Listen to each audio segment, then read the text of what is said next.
Hi, everybody. Dr. Kwon here again. Again, I'm a medical oncologist who specializes in prostate cancer, and this is part 6 of a video series on high-quality decision-making in advanced prostate cancer. Here's Fred, who you all know very well. Hello, everyone. Fred, yeah, what are we going to discuss today? Today, we're going to talk about preferences. Preferences in terms of your treatment. What do you want to accomplish? What do you hope to accomplish? And when you first posed the question about preferences to me, my preference is really to live as long as I can, as healthily as I can, and be as healthy as I can.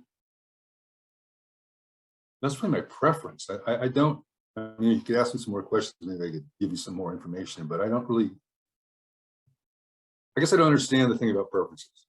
And we had talked earlier and showed me something earlier about, possible preferences or effects or things like your financial situation.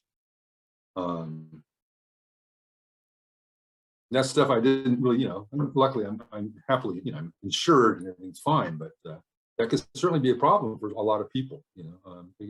Cancer therapy is expensive, and anyway, I just wanted to, I've had a great life. I'm still having a great life, and I just want to continue to have one as long as I can, and I have no regrets. And, my preference is just to get it on, let's get on with it. Let's see if this works. We'll cross other bridges as we come to them. But that was really that was the thing, that preference was just that. And the other preference thing was I tried to delay having to deal with side effects as long as possible, but I've kind of come to realization that that's just part of the parcel that goes with it. So I'm fine with that.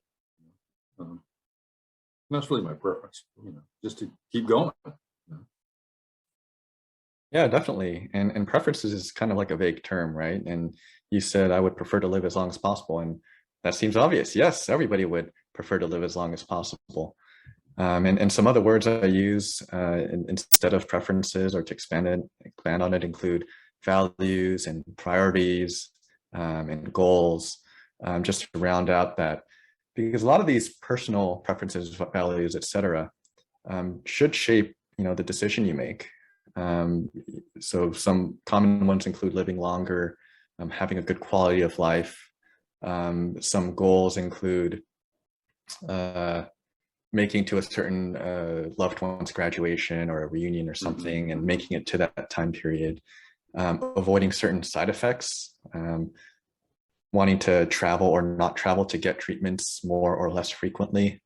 Financial stuff definitely becomes more of an issue if you are uninsured or underinsured. Right.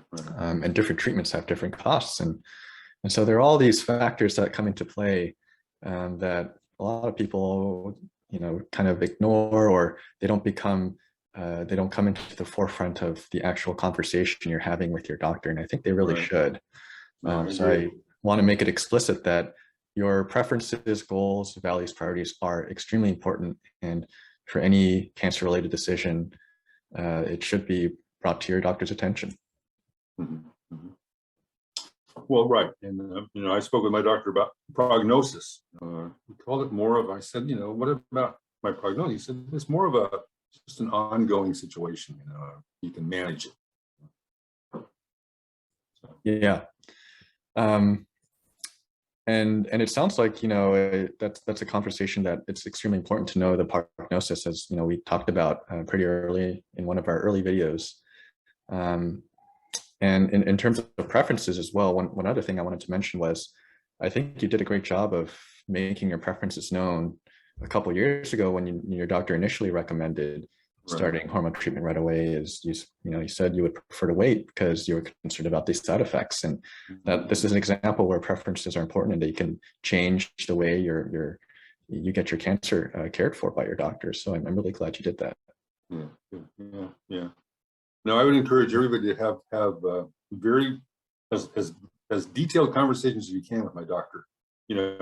With COVID and all that, that's kind of affected everybody's ability to see doctors face to face. And frankly, most of my appointments with my oncologist have been on the phone or Zoom, FaceTime. But I was I've always been very easygoing. I'm not a guy that super analyzes decisions I make. You know, I go a lot by my gut, just my intuition, so in terms of preferences and all that, it's really, I see a bigger picture. You know, I don't have an individual preference for this and that, other than that we discussed my not starting hormone therapy right away. But again, you know, my preference is just to stay healthy. But what I was going to say is that I would encourage all people, you know, all patients to really try to have, you know, some pretty comprehensive discussions with your doctor. I mean, I know that's not an easy thing to do. Again, I'm pretty easygoing. I just want to keep moving on, you know, on my life. You know, I don't. It's funny, doing these videos has been very interesting to me, because it's like it's absorbed a great time of my mental thought in the last couple of weeks. You know, and you know, I'm like, I really don't want to talk about this anymore. You know, I just want to go, you know, get on, you know, I want to go play golf and go on trips and all that stuff. So, but it's forced me to kind of, you know, it has helped me a great deal, because it's forced me to really look at my situation, I think, with more objectivity. And yeah, so I don't know. But great. I encourage people to talk to your boss, your doctors, ask them questions, bug them, you know. And that's one of the things we'll talk about resources in a minute, but that's one of the things you get out of group therapy. You get that. Wait a minute. What? And they'll say, call the doctor, you know, ask the doctor, you know.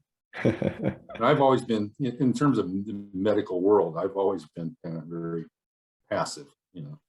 It wasn't until this last bout, when things started hopping, that you know, I started to become much more aggressive. So yeah. And everybody has different styles of making decisions, going with your gut versus doing a thorough analysis. And right. no way is better than the other. But I'm glad that you know what worked for you, and glad that you engaged.